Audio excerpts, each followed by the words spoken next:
आज हम शुरू करने वाले हैं नया चैप्टर सेल साइकिल का सेल डिवीजन। ठीक है, बहुत आसान चैप्टर है बट समझने वाला है। आपने सेल कर लिया, बायोमॉलिक्यूल कर लिया, ये बीच में पड़ रहा है तो थोड़ा इम्पोर्टेंट है।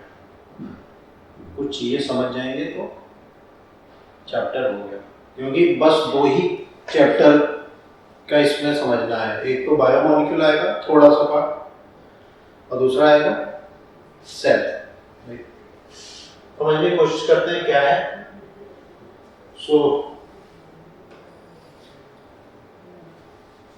क्यों जरूरत है हमें सेल साइकिल सेल डिवीजन की? कंटिन्यूएशन तो रिप्रोडक्शन के लिए। चलो ठीक है, एक रिप्रोडक्शन। और क्यों चाहिए हमें cell division? Cell division is very important process of all living organisms.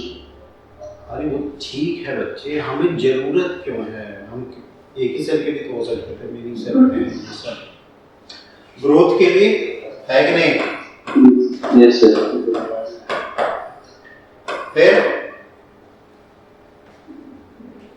Reproduction के लिए,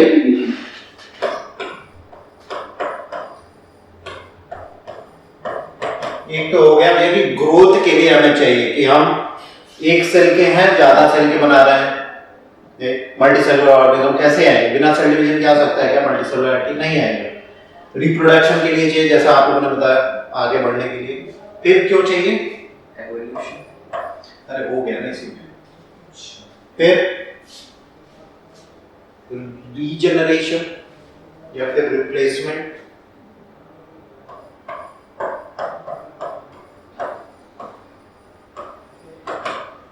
जो सेल बूढ़े हो गए, मर गए, उनको रिप्लेस करने के लिए सेल डिवीजन होगा, तभी तो रिप्लेस होंगे। और कुछ हो सकता है क्या? ग्रोथ, रिप्रोडक्शन, रिप्लेसमेंट और रिपेयर। रिपेयर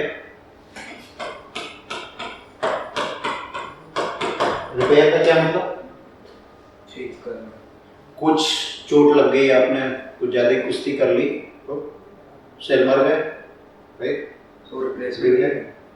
तो रिप्लेसमेंट का मतलब तो वो हुआ ना, रिप्लेसमेंट का मतलब वो भी हो सकता है, बट रिपेयर का मतलब जो चोट की वजह से सेल मर गए, उनको चोट लग गई, खरोच लगी, सेल निकल गए, आ गए, repair. So growth, reproduction, replacement, repair, इन सब के लिए हमें सेल डिवीजन करना ही पड़ेगा। पक्का?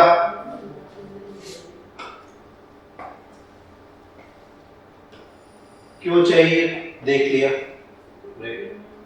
एक बात बताओ कि अगर हमें सेल डिवीजन करना है तो हमें कुछ प्रोसेस फॉलो करने पड़ेंगे, कुछ इवेंट्स फॉलो करने पड़ेंगे, right? So it's going to be a event, many events are going in a very coordinated way, that's why it's going to be proper. Getting idea what I'm saying?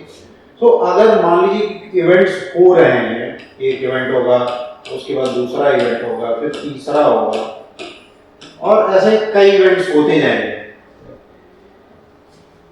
हमें finally एक cell division हो जाएगा। क्या ये एक cycle follow होगी कि एक लीनियर चेन फॉलो होगी इसकी? क्या लगता है आपको? ये एक साइकिल फॉलो होगी, ना कि एक लीनियर चेन होगी। So it's going to be a cyclic event, क्योंकि जो सेल डिवाइड हो जाएंगे वो भी तो आगे करेंगे। ये कैसा होगा? साइक्लिक इवेंट है, ना कि लीनियर इवेंट। ठीक है, एक बात समझेंगे और कि जब हम कह रहे हैं कि सेल डिवीजन है, जब हम कह रहे हैं कि सेल डिवीजन है, तो हम बना क्या रहे हैं? एक सेल से दो सेल तो बना रहे हैं मोस्ट ऑफ द केसेस। एक सेल था, ये डिवाइड किया, राइट? कितने सेल बने? दो सेल बने ना? बने कि नहीं बने? तो जब एक से दो बन रहे हैं तो दो से चार बनेंगे, चार से आठ बनेंगे, राइट? तो क्या हम कह सकते हैं कि अगर हमें एक फॉर्मूला लिखना हो तो हम लिख दें 2n equals to number of sales.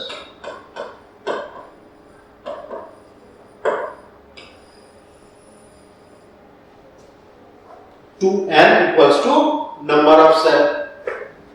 अभी n जो है यहाँ पे ये कुछ भी नहीं है, जनरेशन है।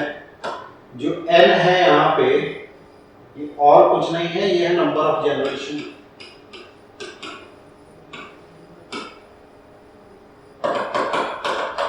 ये क्या है? Number of generation. Number of generation का मतलब क्या हुआ? यहाँ पे पहले फर्स्ट हो गया, राइट, सेकंड, थर्ड। देख रहे हैं क्या? समझ में आ रहा है नंबर ऑफ जनरेशन? अगर मैं कहूं कि एक सेल से, मैं कहूं कि एक सेल से कितने सेल बनेंगे? सर ये मतलब दो डिवाइड है वो फर्स्ट जनरेशन में। कौन से? ये दोनों जो अब एक क्वेश्चन करते हैं, फिर समझ में आ जाएगा। मैंने क्या किया? 2 raised to the power n is going to be the number of cells and n is the number of generation। अगर मान लीजिए कि हमारे पास एक सेल से हम स्टार्ट कर रहे हैं, राइट, एक सेल से हम स्टार्ट कर रहे हैं, तो तीसरे जनरेशन पे के बाद कितना होगा? आफ्टर 3 जनरेशन 4 सेल्स कितने बनेंगे? 3 जनरेशन 1 2 3 मतलब 3 बार डिवाइड हो रहे हैं या फिर मैंने जो फार्मूला दिया उस पे अप्लाई करो ना सर, फिर उसके हिसाब से तो 8 होंगे। उसके हिसाब से 8 होंगे तो वही बनेगी ना। नहीं, अगर मैंने कहा कि 2 raised to the power 3 होगा तो इसका मतलब 8 बनेंगे, राइट, बनेंगे ना। अब देख लो, एक था, एक से 2 बने, 2 से 4 बने और 4 से 8 बने। यही तो हुआ ना कि नहीं हुआ? Yes, sir। अब बताओ क्या जनरेशन कर रहे थे? सर तो फिर जो जिस सेल से ये सब बने हैं वो सबसे जो पहला वाला है उसको अभी पहले जनरेशन क्लियर कर लो। हाँ सही है हो गया? कौन सा जनरेशन पहला है? सर, जिसमें 2 है। तो यही होगा ना, 1 2 और ये तीसरा जनरेशन, सर ये राइट। ये क्या होगा? क्या हम इसको पेरेंट कहेंगे? क्या पेरेंट ही तो है ना? पक्का नहीं समझ में आ रहा है? करंट नीचे आपको आ रहा है क्या? Yes, sir. ठीक है, तो ऐसे हम करेंगे। अभी मैं क्वेश्चन बोल रहा हूं कि मान लो एक बैक्टीरिया है और बैक्टीरिया जो है, बैक्टीरिया का डिवीजन टाइम जो है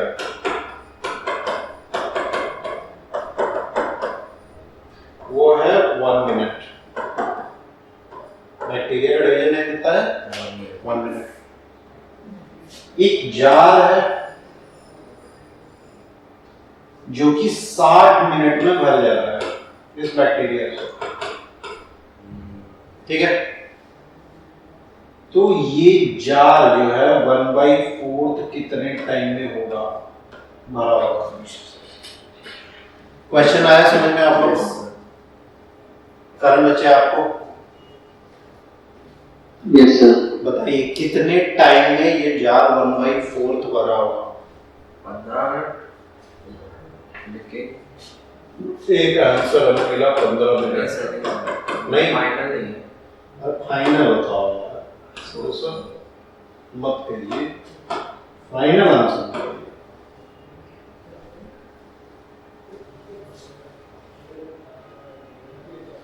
क्या इसमें जो है रॉकेट साइंस की कैलकुलेट कर रहे थे इधर से? करण आप बताओ। So 15 होगा। 15 Yes, sir. लॉक कर दिया जाए? Yes, sir. आपके बच्चे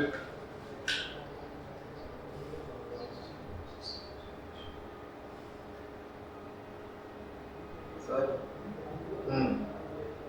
मैं नहीं देख रहा हूँ, कर लो ये सर 15। बोलो आंसर बोलो, यस सर नो सर मत करो।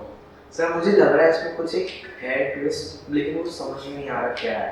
सो मैं इसमें 14 कहूँगा। अच्छा 14, ये और मतलब नोबेल प्राइज वाला काम कर दिया आपने। चलिए आप दोनों लोगों को कुछ नहीं मिलेगा। हमें सोचने का टाइम चाहिए। एक आध घंटा, एक आध दिन 2 मिनट। ले लो। चलो अभी घड़ी देख रहे हो। कारण बच्चे ये आंसर गलत है, फिर से सोचिए। 2 मिनट इनको चाहिए, 2 मिनट आप भी लो।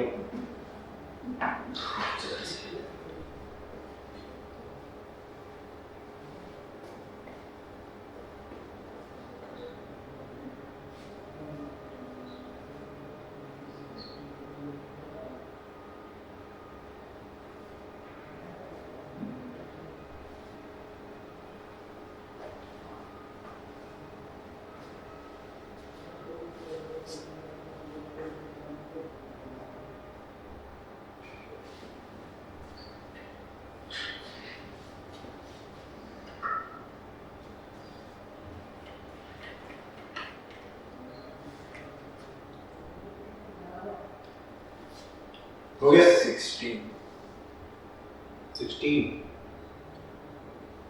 1/4 ना 16 करण बच्चे आपका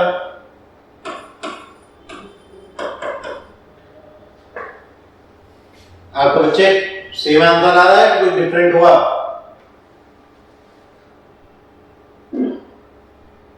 तो 16 नहीं, मैं पूछ रहा हूँ आपका भी 16 हो गया, सेम आंसर, आप 15 पे रहेंगे। सर हो तो गया है। अच्छा, अरे मेरे प्यारे बच्चों, हाँ तो 16 कैसे होगा इसमें? एक बात बताओ, जब मैं कह रहा हूँ कि डिवीजन हो रहा है, इसका मतलब हर डिवीजन पे ये डबल हो जाएगा ना? होगा कि नहीं होगा? हर डिवीजन पे ये डबल होगा कि नहीं होगा? पक्का? डिवीजन टाइम कितना है? 1 मिनट, राइट? और मैं कह रहा हूं कि 60 मिनट में ये जार भर जा रही है और ये बीकर भर जा रही है, ठीक है? तो जब ये 59 मिनट था तो कंसंट्रेशन क्या रही होगी? आधा रही होगी कि नहीं? अच्छा, क्योंकि 1 मिनट में डबल हो गया, है कि नहीं? इसका आधा कितने देर में रहा होगा? 59/2 59/2।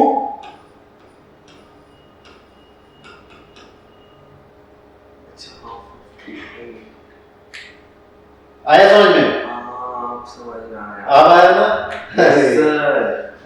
सिंपल सा लॉजिक था। अच्छा, सिंपल था। कॉम्प्लेक्स लॉजिक बस समझ में आते हैं आप लोगों को। नहीं सर, कहने का मतलब ये है कि ये कंसेप्ट आपको जानना है, समझना है, तभी आप सेल साइकिल समझ पाएंगे। समझ में आ रहा है? हर स्टेप पे अगर डिवीजन हो गया तो नंबर ऑफ सेल डबल हो जाएंगे, तो जितने थे उसके double at every cell cycle. समझ में आया? पक्का? चलो अब ये बताओ कि ये 2 जार कब भर जाएंगे? एक और जार इतनी बड़ी हो तो कितने देर में भरेगी? 61 मिनट्स। पक्का? हाँ सर। 61 मिनट में भर जाएगी। करण बच्चे, आपको आया क्या समझ? Yes sir. सही में आया कि बस यस सर बोल दिया? सर आ गया। चलो ठीक है। कब आ रहे हो तुम? क्लास कब आ रहे हो ये बताओ पहले, कि नहीं आ रहे? अच्छा, मंडे ही बताया था ना? सॉरी, मैं कंफ्यूज हो गया। चलो,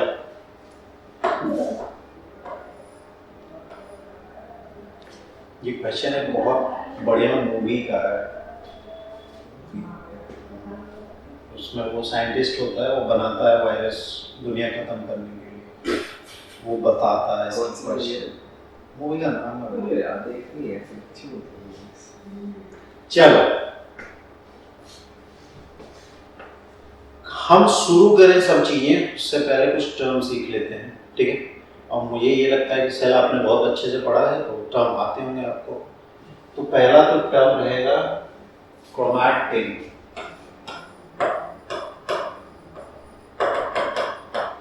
दूसरा टर्म है क्रोमैटिड, क्रोमोसोम, राइट? फिर homologous,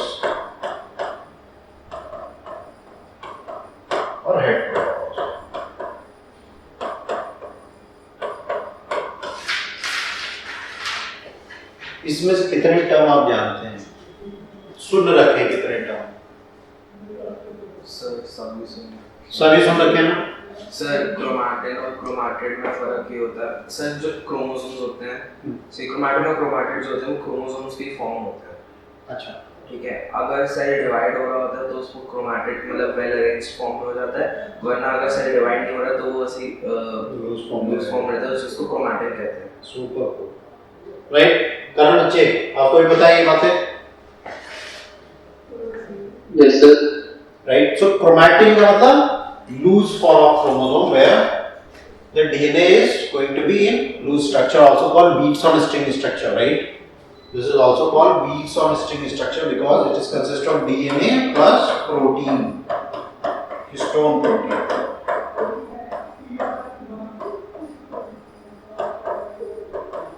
And this histone protein is basic in nature. Yes sir. इसका मतलब इसमें क्या है? आर्जिनिन और लाइसिन होता है, राइट? फिर आता है क्रोमैटिड। क्रोमैटिड में क्या हुआ? Super condense form of the DNA appear only during cell division.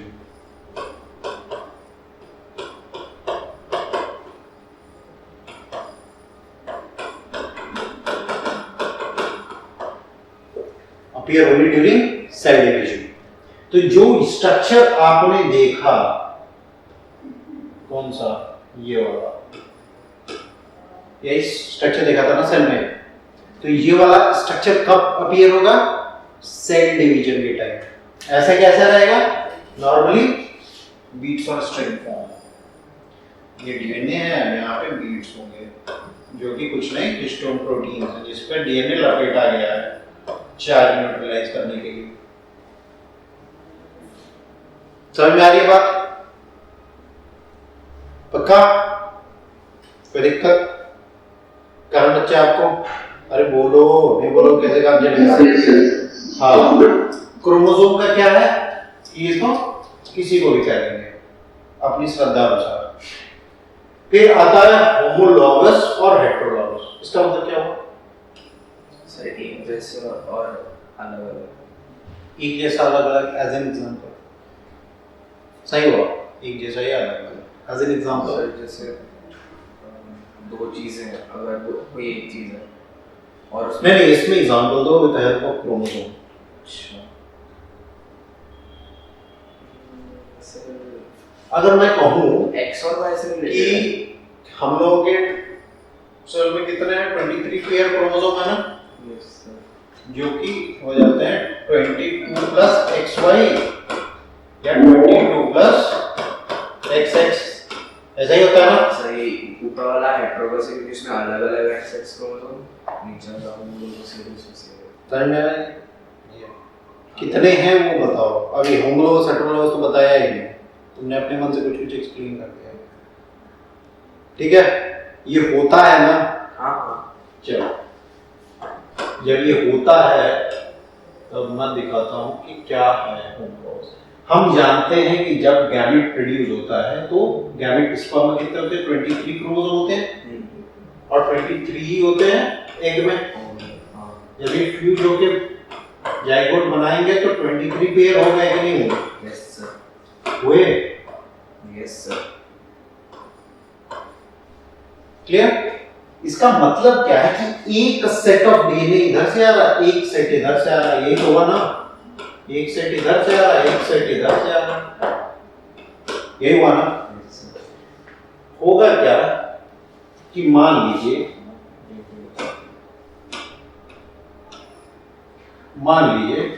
कि मैं कह रहा हूं कि एक सेट है, इसका मतलब chromosome 1 from mother and chromosome 1 from father. One mother से जो क्रोमोसोम आता है उसको मैटरनल कहते हैं, जो फादर से आता है उसको पैटर्नल कहते हैं, पैट्रियार्की। समझ में आया क्या? Yes sir. ऐसे ही होगा क्रोमोसोम 2 भी तो होगा ना, एक मदर से आएगा एक फादर से आएगा। समझ में आ रहा है क्या आप लोगों में क्या कह रहा हूं? मैं क्या कह रहा हूं समझ में आ रहा है क्या? Yes sir. कि नहीं आ रहा है? आ रहा है। Chromosome 2 from mother, chromosome 2 from father. ठीक है, ऐसे ही क्रोमोसोम 3 भी होगा।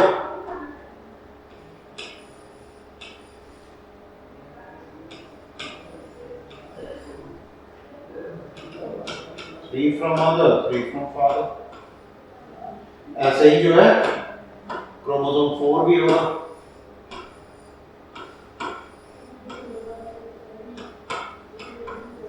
मदर फ्रॉम फादर, ऐसा ही होगा ना। ऐसे ही 22 तक होगा और XY 1 from mother 1 from father, पक्का। So on and so forth आ जाएगा ना। समझ में आ रहा है मैं क्या कह रहा हूं? अभी ये बताओ कि ये दोनों तो क्रोमोसोम 1 ही है ना, ये दोनों तो क्रोमोसोम 1 ही है ना, और ये क्रोमोसोम 2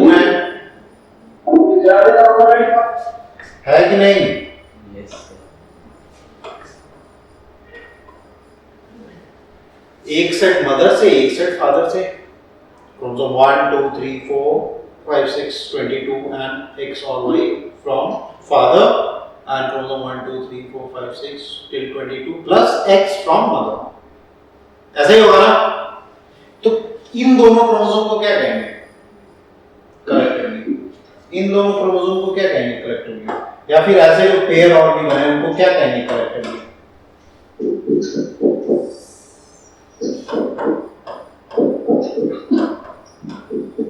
कहेंगे क्या? क्योंकि ये तो सेम है ना। इनको क्या कहेंगे? होमोलोगस। इन दोनों को क्या कहेंगे? हेटेरोलोगस। आया क्या समझ में कुछ? कुछ आया? पक्का? बस ऐसे ही कह दिया।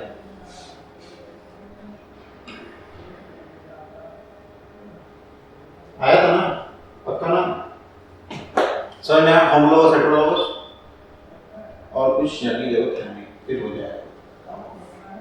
अब आते हैं सेल साइकिल में। तो जब हम ये कह रहे हैं कि सेल डिवीजन हो रहा है, and every time cell divides, it's going to double. Clear? So from 1 to 2 or from n number to 2n, right? Now try and understand.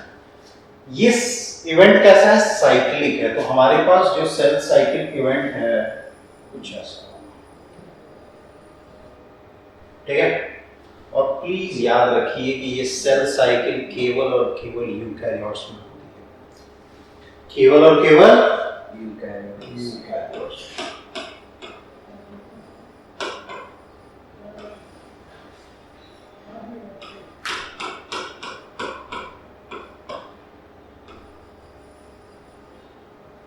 ठीक है। तो ये साइक्लिक इवेंट है, इसका मतलब ये है कि जहां से शुरू होगा वहीं पे खत्म होगा, तभी तो साइकिल बनेगा, राइट। तो मान लीजिए कि यहीं से स्टार्ट हुआ था, यहां पे सेंटर मान लेते हैं।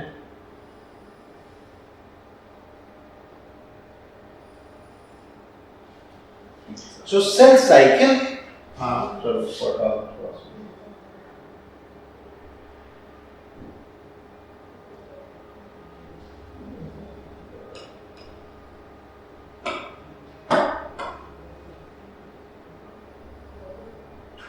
सेल साइकिल दो भाग में बटा है, एक है इंटरफेज और दूसरा है एम फेज।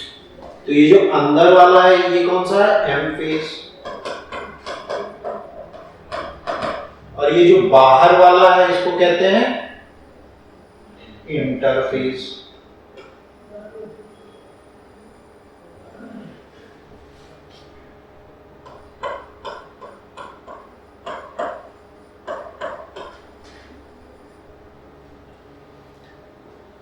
इंटरफेस का मतलब क्या हुआ? इंटर का मतलब क्या हुआ बच्चे? इंटर का मतलब क्या होता है? इंटर मतलब दो के बीच में। दो के बीच में। इंट्रा का मतलब क्या होता है? उस एक के ही अंदर, right. Inter college competition, intra college competition, right. Interphase का मतलब दो एम फेज के बीच में। सो आप कह सकते हैं इंटरफेज सेल साइकिल के बाद आने वाली चीज, राइट, जिसे है इंटरफेज। इसको रेस्टिंग फेज भी कहते हैं।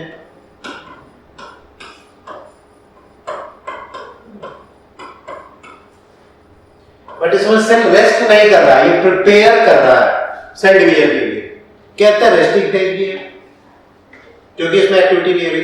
तो ये याद रखिए, एक सेल साइकिल में दो भाग हैं, इंटरफेज और एम फेज। इंटरफेज और नॉट और तो एम फेज। यस, जो एम फेज है वो सब डिवाइडेड होगा, जैसे कि अपना इंटरफेज भी सब डिवाइडेड होगा। एम फेज सब डिवाइडेड होता है 4 फेज में।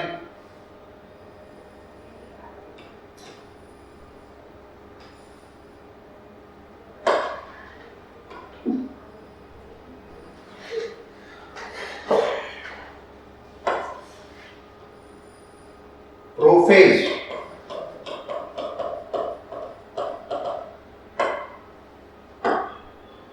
फिर आता है मेटाफेज,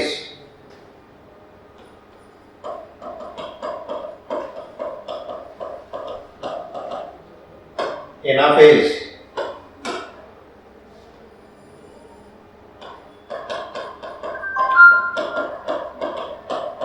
ठीक है, और फिर आता है telophase.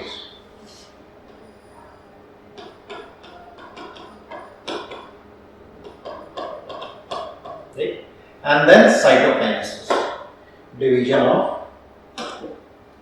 cytoplasm.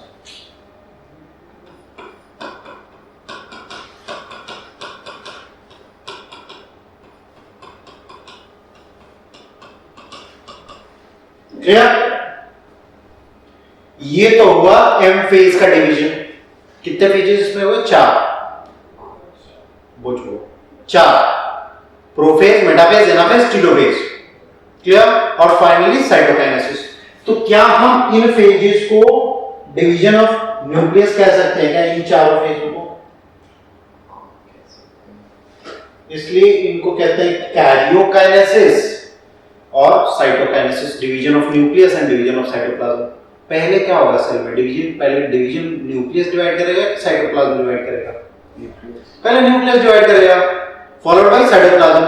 So karyokinesis and cytokinesis, आप ऐसे भी कह सकते हैं कि एम फेज जो है डिवाइडेड है 2 में, किसमें कैरियोकाइनेसिस और साइटोकाइनेसिस में। कैरियोकाइनेसिस में 4 फेजेस हैं, प्रोफेज, मेटाफेज, एनाफेज, टीलोफेज और फिर साइटोकाइनेसिस। अब आया कुछ समझ में? कारण बच्चे आपको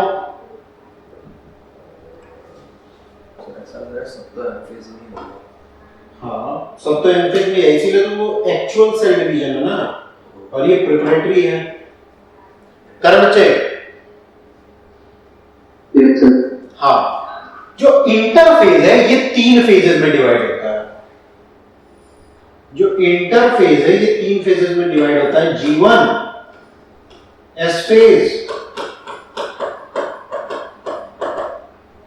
और G2 फेज। तो G1, S और G2 फेज में क्या डिवाइड हुआ? इंटरफेज। क्लियर? सो चीजें स्टार्ट कहां से हुई? G1 हुआ, फिर S हुआ, फिर G2 हुआ, फिर M आया।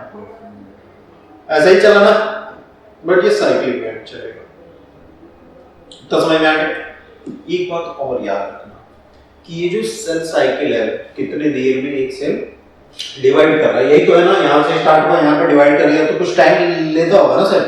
तो ये जो सेल साइकिल है ये स्पीसीज स्पेसिफिक होता है, या फिर आप कह लें कि सेल स्पेसिफिक होता है।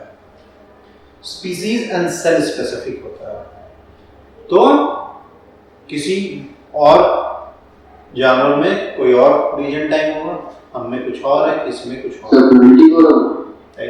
वो एक अप्रॉक्स नंबर दिया है, कह रहा है उसमें कि ह्यूमंस में जो है, ह्यूमंस में अप्रॉक्स 24 आवर्स लेता है सेल डिवाइड करने के लिए। ठीक है? दूसरा एग्जांपल भी दिया है ईस्ट का, जो कि 90 मिनट लेता है डिवाइड होने के लिए, राइट? जो कि 90 मिनट लेगा डिवीजन के लिए। क्लियर? कुछ है समझ नहीं आया? 1.5 घंटा सर। लेकिन जब ईस्ट को कुकिंग में यूज करते हैं उसमें तो जल्दी से हो जाता है, हीट जब बढ़ाते हैं। 90 मिनट तो ज्यादा लग रहा है। क्या करते हो? कुकिंग में ईस्ट के रिप्रोडक्शन का क्या मतलब? सर उससे वो डिवाइड ही तो हो रहा है रिप्रोडक्शन। सर कुक कर रहे हो सर जब ईस्ट को कुकिंग में यूज करते हैं राइस के लिए, तो सर उसको हीट करता है, तो मतलब वो डिवाइड होता है, जितना डिवाइड होता है उतनी जल्दी वो कार्बन। मुझे लगता है कि डो बना के रखते हैं कुछ देर के लिए, कुछ घंटों के लिए। ऐसा होता है? नहीं होता, डायरेक्ट ईस्ट डाल के तवे पे तो चढ़ा देते हो या फिर उसमें डाल देते हो माइक्रोवेव में। सर लेकिन अच्छा एक ये तो चलो ठीक है, लेकिन सब डिवाइड हो रहा होता है, उसकी चेन बन जाती है, तो 90 मिनट तो चेन तो जल्दी बन जाती है। देखा है कभी? ये कैसे? सर ये तो कहते हैं कि जल्दी जल्दी हो जाता है उससे। जल्दी जल्दी में ये 24 घंटे में हो रहा है, 1.5 घंटे में हो रहा है, जल्दी हो रहा है ना। इसका मतलब जल्दी में तो यूं थोड़ी हो रहा है। तो ईस्ट का डिवीजन होता है 90 मिनट, ह्यूमंस अप्रॉक्स 24। ठीक है, क्लियर? बैक्टीरिया की हम नहीं यहाँ पे जिक्र कर रहे हैं क्योंकि सेल साइकिल बैक्टीरिया में नहीं होती है और नहीं होती है, उसमें ए माइटोसिस होता है, हाँ, प्रोकैरियोट और प्रोकैरियोट। क्लियर? अच्छा, ये पिक्चर दिया हुआ है आपकी बुक में, इसमें से इस पे क्वेश्चन आया था G0 पे कि सेल कब G0 स्टेज में चला जाएगा। हमने G1 देखा, S देखा, G2 देखा, एम्फेस देखा, G0 तो उसमें कुछ आया, तो G0 में कब जाएगा सेल? सर वो कर नहीं सकता। तो कभी कभी ऐसा तो हो नहीं सकता कि सेल हरदम डिवाइड करता रहे, कभी कभी सेल डिवाइड करेगा ना। तो जो सेल डिवाइड कर रहा है उसमें मूड बनाया भैया अभी तो नहीं डिवाइड कर रहा हूं, थोड़ी देर बाद करूंगा, तो वो क्या करेगा, आफ्टर साइटोकाइनेसिस G1 से चला जाएगा G0 में, वो फर्दर S फेज में नहीं जाएगा। क्लियर? सो आप ये बिलीव करिए, क्योंकि पुरानी एनसीईआरटी में यहीं पे G0 लिख दिया था, टेक्स्ट में लिखा था करेक्ट, बट यहाँ पे G0 लिख दिया, इसका मतलब यही तो लग रहा है कि साइटोकाइनेसिस के बाद G0 में चला गया, डिवाइड हुआ और G0 में बाहर निकल गया सेल साइकिल से, यही तो होगा ना। लेकिन ऐसा नहीं है, क्योंकि जो सेल अभी डिवाइड हुआ है यहाँ पे वो इतना छोटा है, इतना नाइव है कि वो सर्वाइव ही नहीं कर पाएगा, उसको थोड़ा सा ग्रो होना पड़ेगा, इसके लिए उसको G0 में जाना ही पड़ेगा, फिर वो डिसाइड करेगा कि मैं फर्दर कंटिन्यू करूंगा या नहीं। सेल डिवाइड नहीं कर रहा तो वो G0 फेज है, G0 फेज में चला जाएगा। तो वो क्वेश्चन था कि कौन से फेज से जाता है, M फेज से जा रहा है कि G0 से जा रहा है, S से जा रहा है, G2 से जा रहा है, कौन सा फेज से जा रहा है? G1 से जा रहा है। गुड, ये याद क्वेश्चन आ चुका है। अब हम पढ़ते हैं कि ये मतलब क्या है। ये जो S फेज है ना बच्चे, यहाँ पे आप लोगों ने पढ़ा होगा सेंट्रल डोग्मा, होता क्या है कि डीएनए अपने आप को बनाता है और डीएनए से बनता है आरएनए, आरएनए से बनता है प्रोटीन, राइट? इसका डिटेल आपको पढ़ना है 12th में, बट ये चीजें आप जानो। इन चीजों को टेक्निकल टर्म में कुछ कहते हैं, जब डीएनए अपने आप को बना रहा है, कॉपी कर रहा है DNA to DNA, DNA to RNA, RNA to protein, इनको कुछ टेक्निकल टर्म्स में कहते हैं। सो जब डीएनए टू डीएनए, हां यस बच्चा, रेप्लिकेशन, इसको क्या कहते हैं? ट्रांसक्रिप्शन, प्रोटीन, आरएनए तो प्रोटीन ट्रांसलेशन। ठीक है? तो जो रेप्लिकेशन है, लिख लो नोट्स बनाना शुरू किया तुम लोगों ने?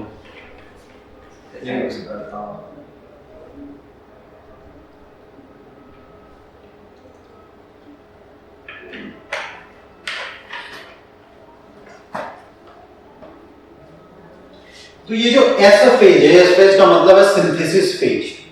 सिंथेसिस का मतलब कुछ बन रहा है, क्या बनेगा? रेप्लिकेशन। ठीक है? इस फेज में क्या हो रहा है? रेप्लिकेशन हो रहा है। तो जीवन में क्या होगा अगर इसमें रेप्लिकेशन हो रहा है? तो जीवन में क्या होगा? जीवन में सेल ग्रो करेगा साइज में, और चीजों को बनाएगा जो रेप्लिकेशन में यूज होंगी। डीएनए रेप्लिकेशन में जो चीजें यूज होंगी वो बनाएगा, है कि नहीं? तो सेल ग्रो कर रहा है और अपनी बाकी सारी चीजें रेप्लिकेट सिंथेसिस कर रहा है for a cell division, increase in the volume, और उसके साथ चीजें बना रहा है डीएनए रेप्लिकेशन के लिए और बाकी सेल ऑर्गेनेल्स को बना रहा है। ठीक है, अब देखो रेप्लिकेशन में याद रखना एस फेज में डीएनए रेप्लिकेशन तो हो ही रहा है, इसके साथ साथ जो हिस्टोन प्रोटीन थी जो डीएनए क्रोमैटिन में प्रेजेंट थी ना, वो कब बनेगी? एस फेज में बनेगी। वो कब बनेगी? एस फेज में बनेगी। और आपने सेल में पढ़ा था एक होता है नॉन मेम्ब्रेनस ऑर्गेनेल जो केवल एनिमल सेल्स में पाया जाता है, क्या? Centrioles, right? वो भी रेप्लिकेट इसी में होगा। सेंट्रियोल डुप्लीकेशन और histone protein synthesis along with DNA replication occur in S phase। ये बात एकदम याद रखिए, चाहे कुछ याद रखो या फिर मत। सर मतलब एस फेज में तीन चीजें हैं, DNA replication, histone production, centriole duplication. Yes, occur in S phase। S phase ठीक, करो बच्चे, समझ में आया कुछ? चले आगे। करण, G2 में क्या होता है? G2 में सेल प्रिपेयर करेगा अब माइटोसिस के लिए, एक्चुअल सेल डिवीजन के लिए, जब एक्चुअली सेल डिवाइड होगा। अभी तक तो ये सब प्रिपरेशन चल रहा है ना सेल डिवीजन का, सेल तो डिवाइड हुआ नहीं, केवल प्रिपरेशन चल रहा है। G2 फेज में वो सब चीजें होंगी जब सेल बनाएगी चीजें इसको डिवाइड करने के लिए। तो ये जो सेंट्रियोल हुआ या फिर इम्प्लांट में नहीं होता है फिर भी उसमें बनता है, बनेगा स्पिंडल फाइबर G2 में।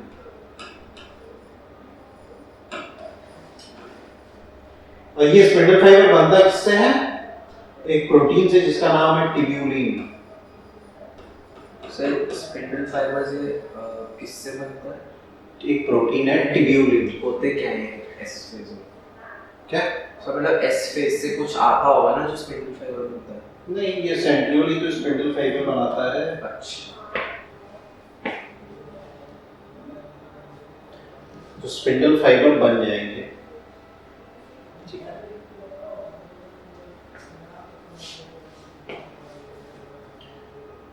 उनका रॉ मटेरियल बन जाएंगे। इसका मतलब जब मैं स्पिंडल फाइबर बताऊंगा तो ये मत सोच लेना कि मतलब ऐसे दिखने लगे। G2 फेज में रॉ मटेरियल बन गया, बस अरेंजमेंट बाकी रहेगी। ठीक है, चलो अब हम देखते हैं इंडिविजुअल फेजेस। ठीक है, तो ये तो रहा भैया क्या पूरा आपका सेल साइकिल। अब इंडिविजुअली एम फेज देखते हैं। एम फेज में पहला क्या है? प्रोफेज। प्रोफेज क्या होता है बच्चे, बताना जरा। सब प्रिमिटिव फेज। यस, तो अगर हम पहले वही देख लेते हैं, प्रो, मेटा, एना,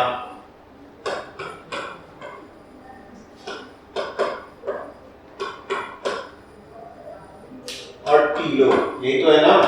यस। तो इसका मतलब होता है बच्चे, प्रो का मतलब होता है बिफोर, राइट, और early, meta means middle, between, ana means towards, and telo means end, right. तो जैसा इनका नाम है ना वैसा ही इनका कुछ कैरेक्टरिस्टिक भी होगा। ठीक है, अब देखते हैं पहला प्रोफेज क्या है, कैसे।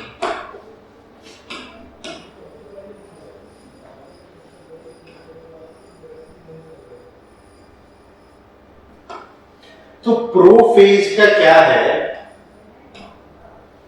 इसमें होगा क्या? प्रोफेज डीएनए कैसा था बच्चे? जस्ट रेप्लिकेटेड था। तो कौन से फॉर्म में रेप्लिकेटेड और लूज फॉर्म में रेप्लिकेटेड डीएनए का? आप तो कौन से फॉर्म में रेप्लिकेशन होगा डीएनए का? लूज So फॉर्म 2 में? pairs of Yes. centriole, हाँ? so 2 pairs of centriole form a duplication. समझ में नहीं आ रहा मुझे क्या कह रहे हो? The 2 pairs of centriole formed by duplication. Prophase में थोड़ी होता है, वो तो G2 में सॉरी एस फेज में बताया ना कि सेंट्रियोल डुप्लीकेशन एस फेज में हो रही है।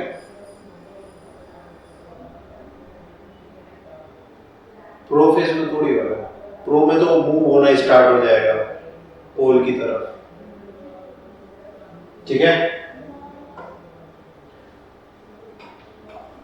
चलो मैं ये कह रहा हूं कि जब रेप्लिकेशन हुई तो कौन से फॉर्म में होगी? लूज फॉर्म ऑफ डीएनए में होगी कि स्ट्रिक्ट मतलब like condense form of DNA में होगी? Sir loose form. Loose form है, क्योंकि लूज रहेगा तभी तो एंजाइम इसको एक्सेस कर सकते हैं। सुपर कंडेंस रहा तो कैसे कर सकते हैं, राइट? तो जो कंडेंस लूज फॉर्म था अब वो कंडेंस फॉर्म में चाहिए होगा, ठीक है? तो क्या होगा? Condensation of chromatin.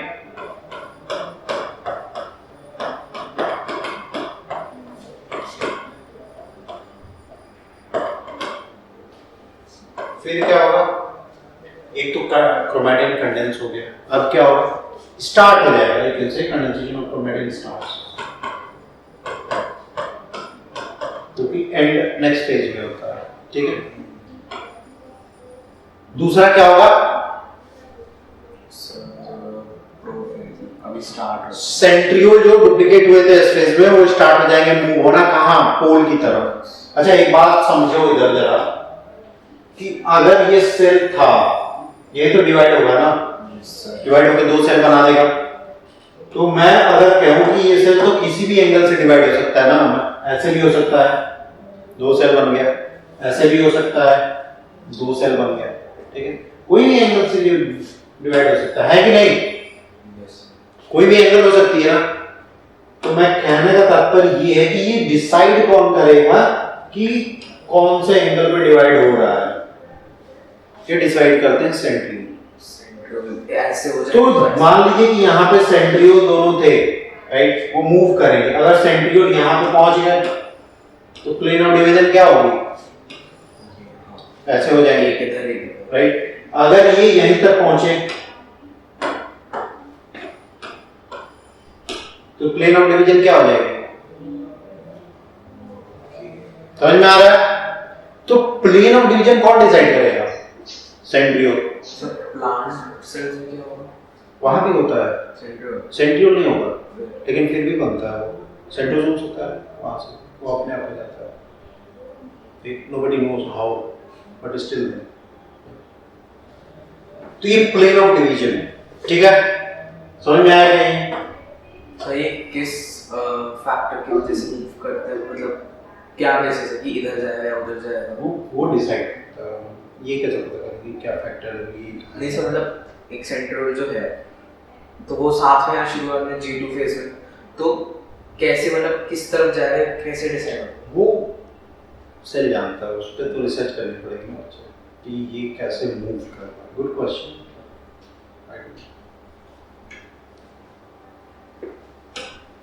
चलो तो फिर क्या मैंने कहा कि सेंट्रियोल स्टार्ट मूविंग टुवर्ड्स पोल।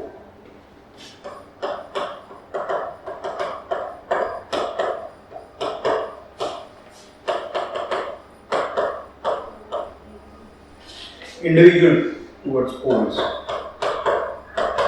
2 पोल की तरफ जाने लगे। समझ में आ रहा? ये किसकी कैरेक्टरिस्टिक चल रही है? प्रोफेज की। कंडेंसेशन स्टार्ट हो गया, सेंट्रियोल मूव होना शुरू हो जाएगा। फिर क्या होगा? फिर क्या होगा?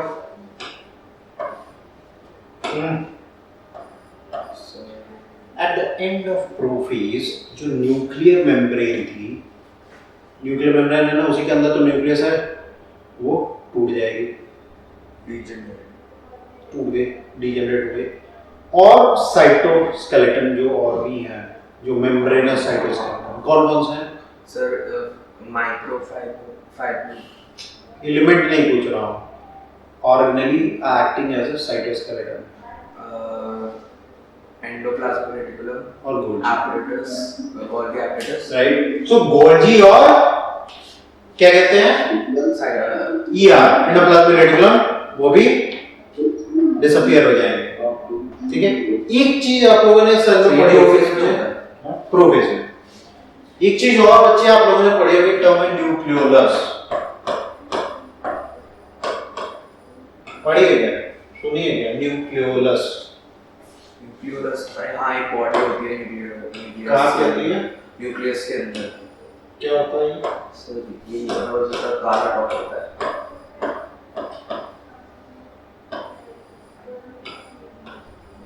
क्या होता है? काला डॉट। काला डॉट होता क्या है एक्चुअली, यहाँ पे फंक्शन क्या है इसका? ऐसे कैसे? यहाँ पे आरआरएनए की सिंथेसिस होती है, किसकी? आरआरएनए। आरआरएनए क्या है, किससे कोरिलेटेड है?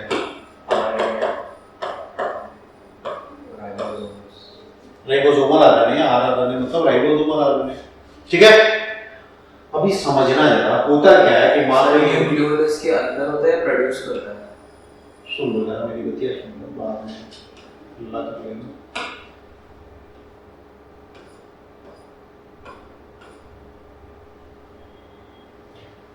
ये जो सेल है, मैं डबल मेम्ब्रेन और कुछ नहीं बना रहा हूँ, ये सेल है, यहीं का जो डीएनए है।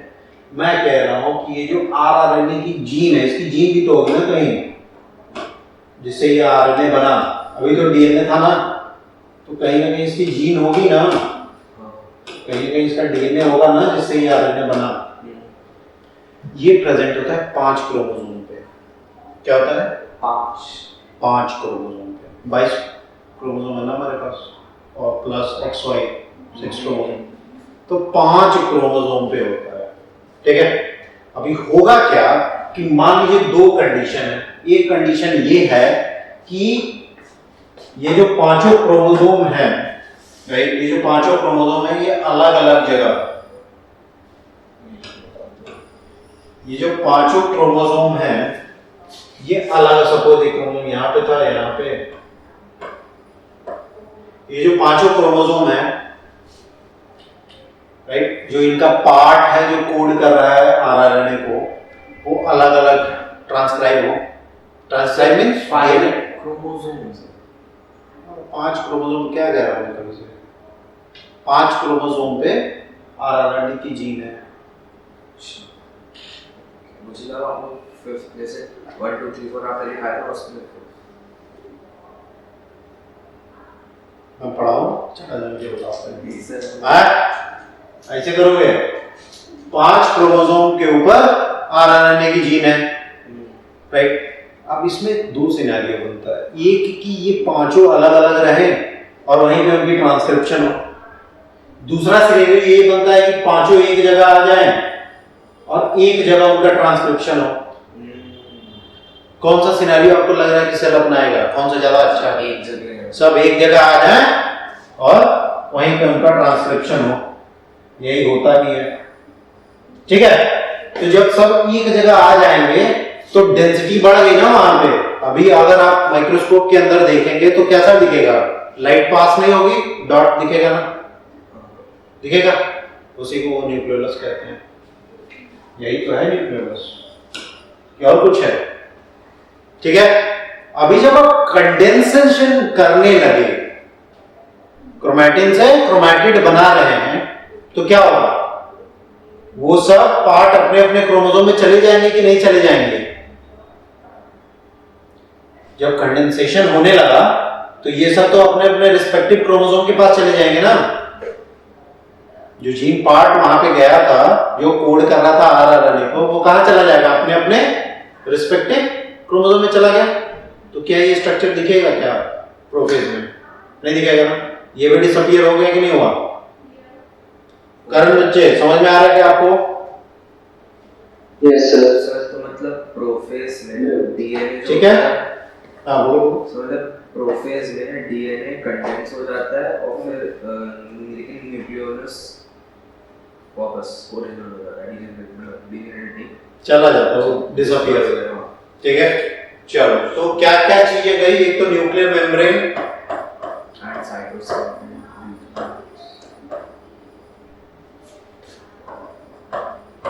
फिर ER, गोल्जी और न्यूक्लियोलस।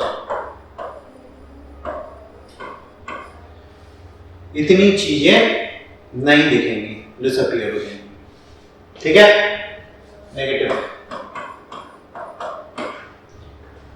ये 3 बातें याद रहेंगी क्या? पक्का?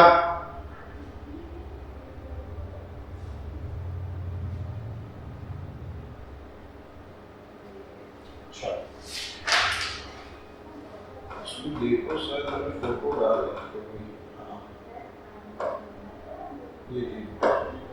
ये दिख रहा है क्या? अर्ली प्रोफेज है। अर्ली प्रोफेज का मतलब क्या है? देखो सेल है कि न्यूक्लियर मेम्ब्रेन दिख रही है, बहुत अच्छे से डुप्लीकेशन हो गया इसमें। ठीक है, लेट में देखो एक बार आपके एनसीईआरटी से क्या लग रहा है, ये डिसइंटीग्रेट हो रही है कि नहीं? क्या ये स्ट्रक्चर और इस स्ट्रक्चर में डिफरेंस है? यहाँ पे लूज थ्रेड लाइक स्ट्रक्चर दिख रहा है, while here we have a condense form. दिख रहा है कि नहीं दिख रहा है? तो ये प्रोफेज है और ये डिसअपीयर। ठीक है, चलो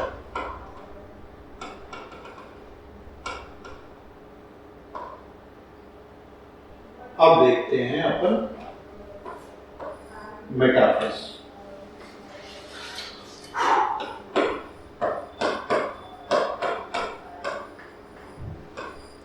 मेटाफेज में क्या हो रहा है? सर कंडेंसेशन खत्म होगा, कंप्लीट होगा।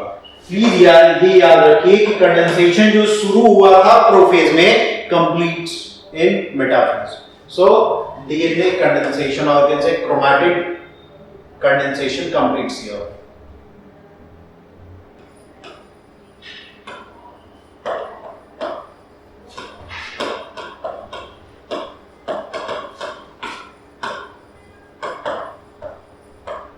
कंप्लीटेड, याद रहेगा? प्लीज ये याद रखिए। ठीक है, फिर क्या होता है कि हम जानते हैं। अच्छा एक बात बताओ, जब सेल नहीं डिवाइड हुआ, एक मिनट, ये वाली कंडीशन तो है जब सेल नहीं डिवाइड होता है, राइट? जब सेल डिवाइड होने लगा इस फेज के बाद क्या होगा, ये कैसा दिखेगा? ऐसा ही दिखेगा कि दूसरे तरह का दिखेगा? स्पेस के बाद तो ये कंडेंस हो जाएगा ना। अरे कंडेंस फॉर्म में तो ऐसा दिखेगा, इसमें कोई चेंज नहीं आएगा। सर एस फेज के बाद स्पिंडल्स बना लेगा। हां, ये डीएनए ऐसा ही रहेगा, डबलिंग नहीं होगी इसमें। डबलिंग होगी ना, इस क्रॉस टाइप बना लेगा। कैसा बना देखो सर, ऐसा बना लेगा ना।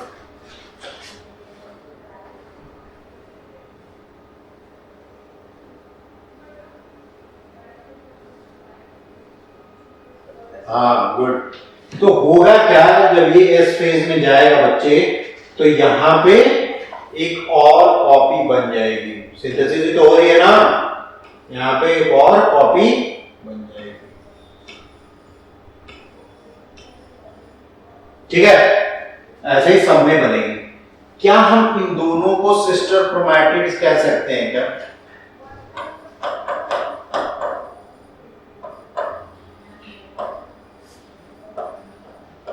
क्या हम इन दोनों को सिस्टर क्रोमैटिड्स कह सकते हैं क्या? यही स्ट्रक्चर है क्रोमैटिड का, राइट?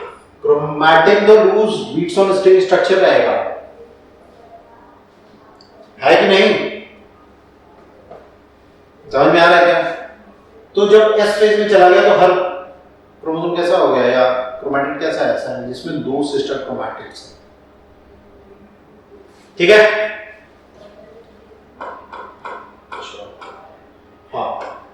तो यहां पे क्या होता है कि जो क्रोमोसोम है ना, इसके यहां ये सेंट्रोमियर हुआ ना, ये सेंट्रोमियर होता है। हां, सेंट्रोमियर। इस सेंट्रोमियर पे एक डिश शेप की प्रोटीन होती है जिसको कहते हैं काइनेटोकोर। जिसको कहते हैं काइनेटोकोर। ठीक है, अभी एक स्ट्रक्चर देखते हैं बच्चे। मान लीजिए कि अभी एक बार बताओ, जब न्यूक्लियर मेम्ब्रेन डिसइंटीग्रेट हो गया तो सब चीजें तो सेल साइटोप्लाज्म में आ गई ना, सब चीजें तो सेल साइटोप्लाज्म में, केवल प्लाज्मा मेम्ब्रेन एक्सटीरियर, बाकी कुछ नहीं है कि नहीं?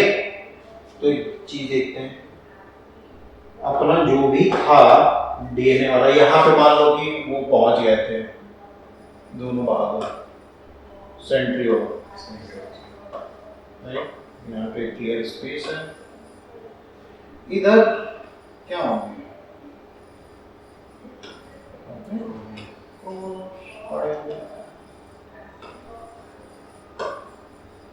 है कि नहीं?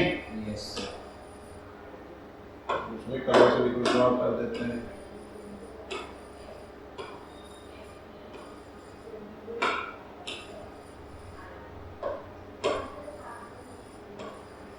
ठीक है, अब क्या होगा कि ये जो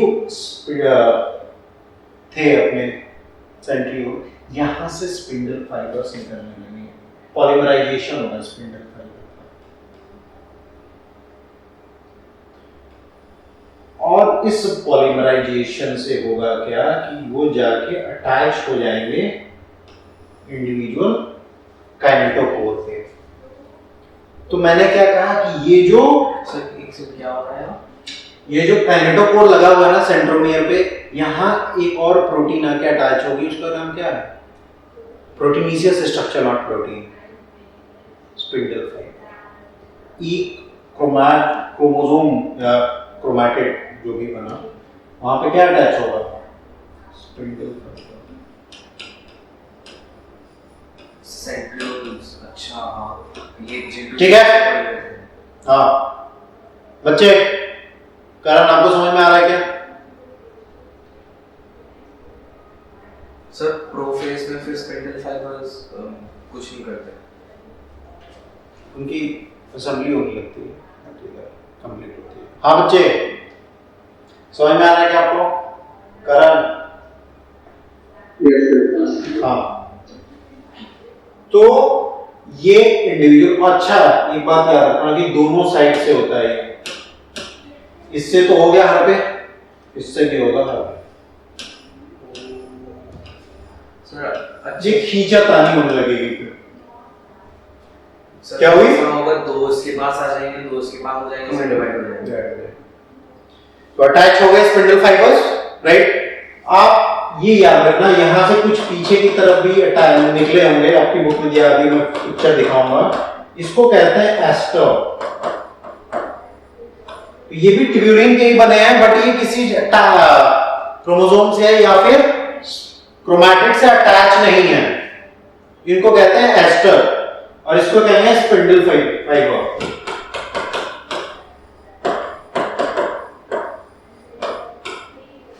ठीक है, तो मेटाफेज में कंडेंसेशन कंप्लीट हुई, और ये जो इंडिविजुअल क्रोमैटिड्स थे get attach to spindle fibres from both the pole. समझ में आया क्या ये बात? From both the pole, so spindle fibre attach हो जाएगा हर दोनों जगह से। ठीक है, क्लियर हुआ? फिर क्या होगा कि ये जो स्पिंडल फाइबर है ना, ये जो स्पिंडल फाइबर है, एक बार देख लीजिएगा इधर, स्पिंडल फाइबर है, इनको ये ड्रैग करके और इक्वेटर पे ले आएंगे, इनको ये ड्रैग करके इस लाइन पर पहुंचा देंगे। ये इक्वेटर है क्या? अगर ये पोल्स हुए तो ये इक्वेटर हुआ ना, इसको इक्वेटोरियल प्लेट या फिर मेटाफेज प्लेट कहते हैं।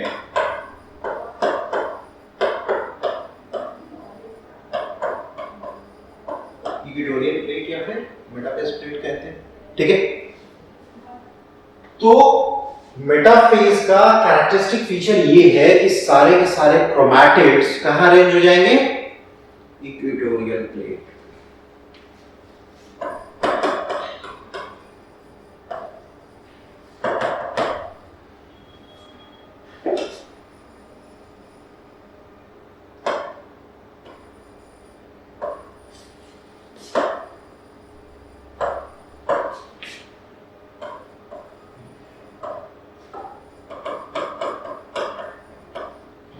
या फिर मेटाफेज प्लेट पे।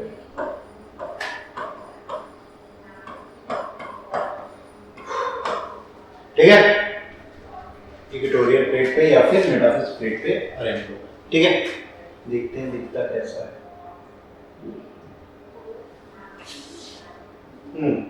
दिख रहा है क्या? इसको एस्टर कहेंगे, राइट, इसको स्पिंडल फाइबर कहेंगे, राइट, और ये देखिए ये सफेद जैसे भी दिख रहा है, ये क्या है? कैनाडोकोर, वही का अटैच है ये, और ये दोनों साइड से अटैच है।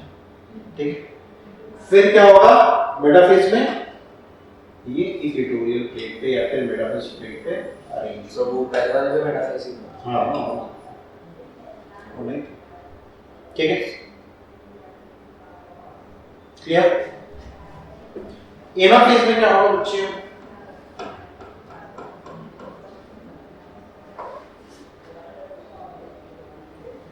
एनाफेज में क्या होगा? सब सेपरेट हो जाएंगे, दो दो में बढ़ जाएंगे।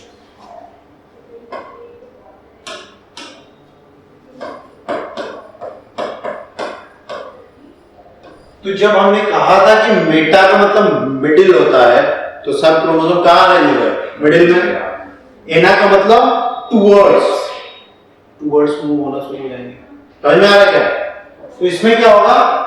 वो मूव होना शुरू हो जाएंगे, यही तो था ना, तो यहाँ पे मूव होना शुरू हो जाएंगे। ऐसे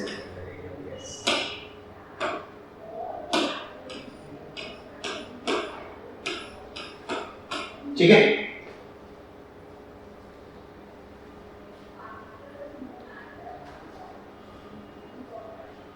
समझ में आ रहा है क्या बात आपको मेरी? ये मूव होने लगे, होगा क्या यहाँ पे? ये मूव कैसे होंगे? होगा स्प्लिटिंग ऑफ सेंट्रोमियर। यहाँ पे क्या हुआ?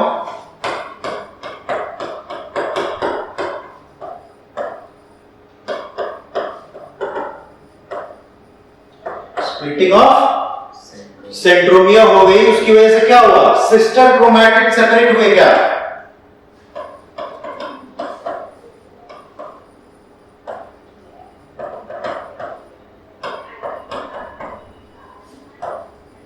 सेपरेट हुए क्या सिस्टर क्रोमैटिड? सेंट्रोमियर स्प्लिट हुआ तो, अरे इसी को तो सिस्टर क्रोमैटिड्स कह रहे थे ना, इन्हीं दोनों को देखो,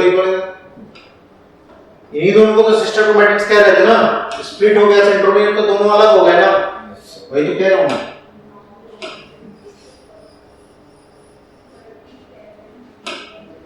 ठीक है, फिर क्या होगा? They start moving. तीसरा पॉइंट क्या है? देखो, they start moving towards individual poles और respective poles. They start moving towards respective poles. ये है एनाफेज, टुवर्ड्स पेज। समझ में आया? पक्का? होमवर्क तो नहीं है, कल एग्जाम है। सो मंडे को तो ऐसे भी कर दो, एग्जाम से सुबह दे देंगे, तो आराम भी तो करना जरूरी है। कर लेंगे, दे देंगे। अच्छा, एक बात और मैं बता रहा हूँ, मैं ये कह रहा था कि जो शॉर्टनिंग हो रही है, ये खींच रहा है, ये कहाँ से हो रही है? यहाँ से हो रही है कि यहाँ से हो रही है? ये छोटा होता जा रहा है ना स्पिंडल फाइबर, तो ये छोटा कहाँ से हो रहा है? यहाँ से हो रहा है कि यहाँ से हो रहा है? यही सो यहाँ से हो रहा है कि यहाँ से? यहाँ से, ऊपर से, ऊपर से। हाँ, यहीं से छोटा हो रहा है। अब आते हैं टीलोफेज। अच्छा, एक चीज मैंने, अगर ये खींचा जा रहा है तो ये वी शेप बना रहा है ना, क्योंकि इसके जो आर्म है वो टुवर्ड्स हो जाएंगे, और जहां से ये अटैच होकर खींचा जा रहा है वहां पे वो पीछे हो जाएगा। समझ में आ रहा है? तो ये इधर हो गया, ये दोनों वी शेप बना लिया। स्ट्रक्चर देखिए, ऐसा कुछ देखिए, समझ में आया? क्लियर हो रहा है ना सब कुछ? सर ये सेल मेम्ब्रेन भी क्यों ऐसा elongate हो गया? क्या सर सेल भी तो थोड़ा एलिप्स हो गया। क्या दिक्कत है? सेल ग्रो हुआ था ना, सेल ग्रो नहीं हुआ था। अरे वो दिखा रहा है यार, क्यों इतना वो हो रहा है?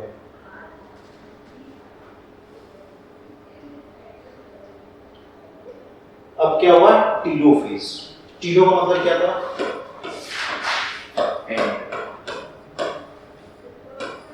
And phase. इसमें क्या होगा?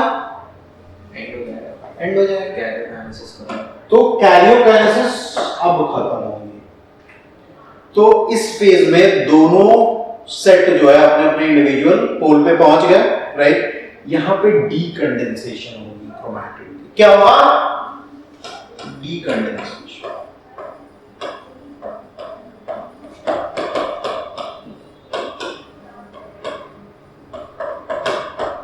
डीकंडेंसेशन ऑफ क्रोमैटिक हुई कि नहीं हुई? हुई ना। जो कंडेंस हुआ वो डीकंडेंस हुआ। फिर क्या होगा? जो भी डिसअपियर हुआ था वो रीअपियर हो जाएगा, होगा कि नहीं? तो न्यूक्लियर मेम्ब्रेन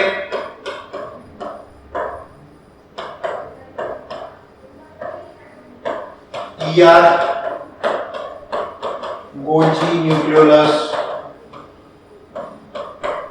सब वापस आ जाएंगे, ठीक है। लेकिन दो अलग।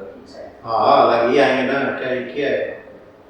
दोनों जगह एक साथ बात हो रही है, ठीक है।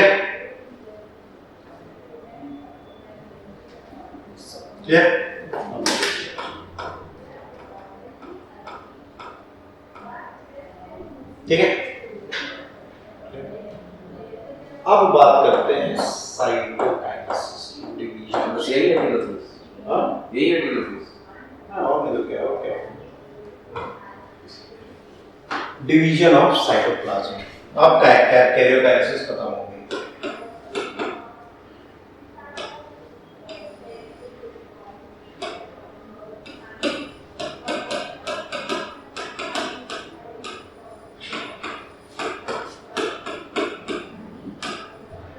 Division of cytoplasm. तो जब डिवीजन ऑफ साइटोप्लाज्म की बात करते हैं तो ये एनिमल और प्लांट्स दोनों में अलग अलग है, ठीक है। क्या होगा? एनिमल और प्लांट में अलग अलग होगा।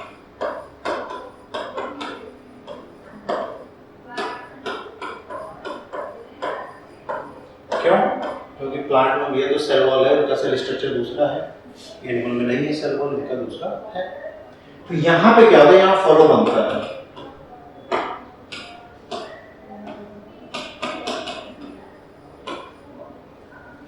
डिप हो जाएगा। यहां पे क्या होगा? सेल प्लेट बनेगा,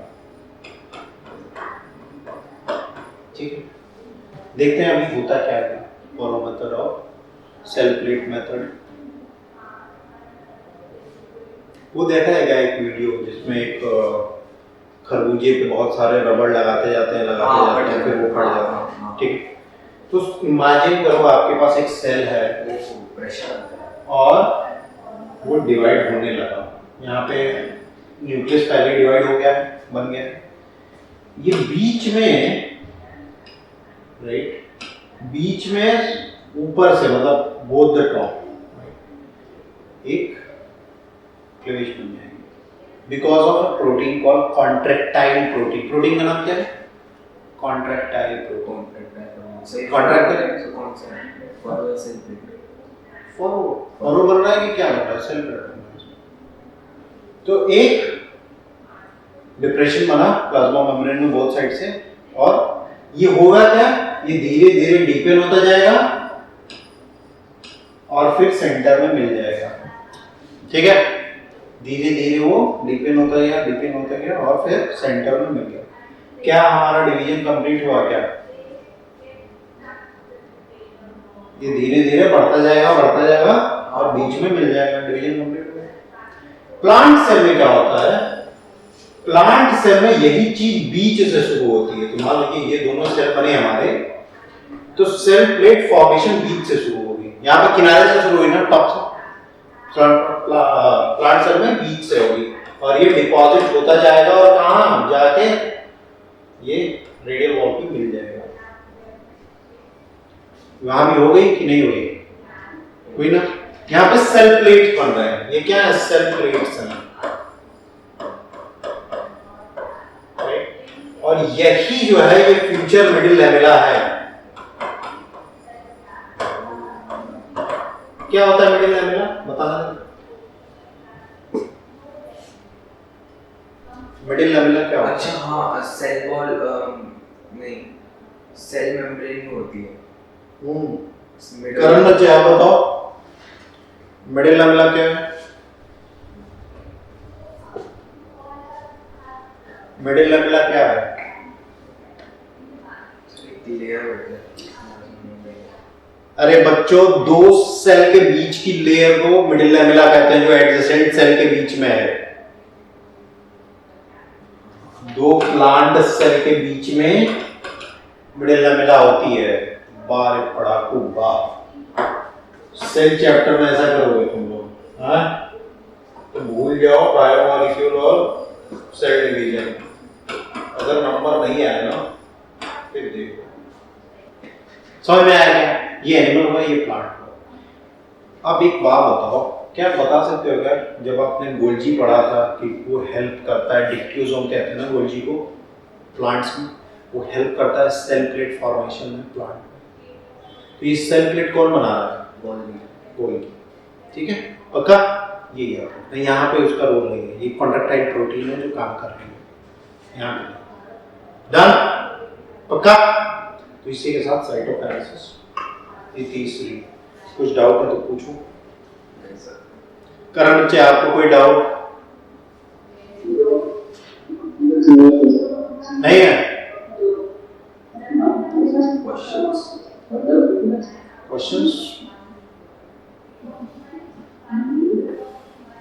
क्वेश्चंस कर लो। चलो पूछ ही लूंगा थोड़ी देर में। तो ऐसा हो जाएगा, ये दो सेल बन गया, फिर से सेल इंटरफेस में आ गया। ठीक है, इंटरफेस फिर वो चेक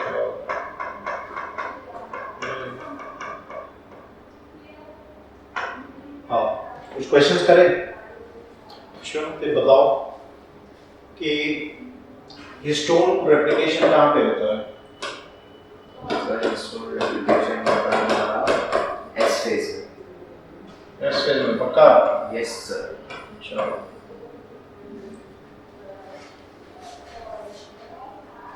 अच्छा, एक बात और सीख लो, बाद में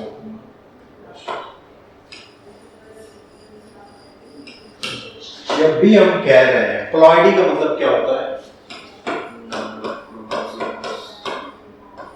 सेट ऑफ क्रोमोसोम्स।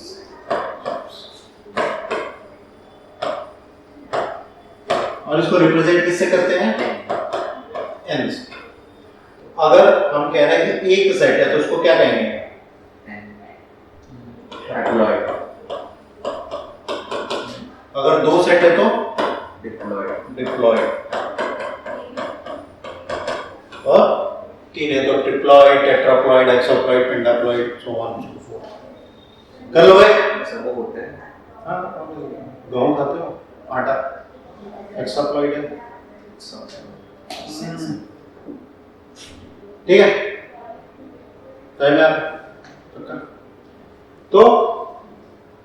होता? हाँ, तो जब भी सेल डिवाइड होगा तो एस फेज में जा रहा है ना, डीएनए रेप्लिकेट कर रहा है, तो क्या लगता है आपको, ये प्लॉइडी चेंज होगी कि नहीं होगी? What do you think? After S phase जब डीएनए की सिंथेसिस हो जा रही है, राइट, ऐसा था और ऐसा बन गया। हाँ, तब हो गया। तो मैं क्या कह रहा हूं कि डीएनए रेप्लिकेशन के बाद प्लॉइडी चेंज होगी कि नहीं होगी? होगी। हाँ, तो ये याद रखना कि लेकिन नहीं होती है। लग रहा है ना कि होगी, याद रखना कि नहीं होती है। ठीक है, अगर हम लोग डिप्लॉइड है ना, 46 क्रोमोसोम, हमारा सेल जो डिवाइड कर रहा है उसकी प्लॉइडी कभी नहीं चेंज होगी। किसी भी सेल जो सेल डिवीजन कर रहा है एस फेज के बाद उसकी या फिर पहले या फिर कभी भी तो सर नहीं होगी। लेकिन अगर एस फेज के जस्ट बाद देखें तो वो हाँ, तो नहीं हो रही है, बात समझ लो कि नहीं हो रही है। ठीक है, कैसे बस ऐसे मान लो, जैसे आप सर कैसे सर कि नहीं हो रही है। ठीक है, क्या हो क्या रहा है? अमाउंट बढ़ रहा है, अमाउंट ऑफ डीएनए इंक्रीज करेगा, डबल हो जाएगा, लेकिन प्लॉइडी कभी चेंज नहीं होगी। ठीक है, कैसे एक बार दिमाग दौड़ाओ, अगली क्लास में नहीं आएगा तो मैं बताऊंगा, ठीक है। थोड़ा सोचो कि कैसे प्लॉइडी कैसे नहीं चेंज हो रही है, केवल अमाउंट बढ़ रहा है, डीएनए अमाउंट पे क्वेश्चन आया तो बढ़ जाएगा, डबल हो जाएगा। लेकिन अगर प्लॉइडी पूछा कि 2n का सेल था, आगे क्या हो जाएगा, n हो जाएगा, 4n हो जाएगा, क्या हो जाएगा, वो 2n ही रहेगा, ploidy never change except meiosis. Meiosis में मत घुसा देना, ठीक है, पक्का। मियोसिस में भी एस फेज के बाद प्लॉइडी नहीं चेंज होगी, वो लास्ट में जब सेकंड वाला होता है उसमें वो तब रिडक्शन डिवीजन है, नो डाउट, बट उसमें एस फेज के बाद प्लॉइडी नहीं चेंज होगी, ठीक है।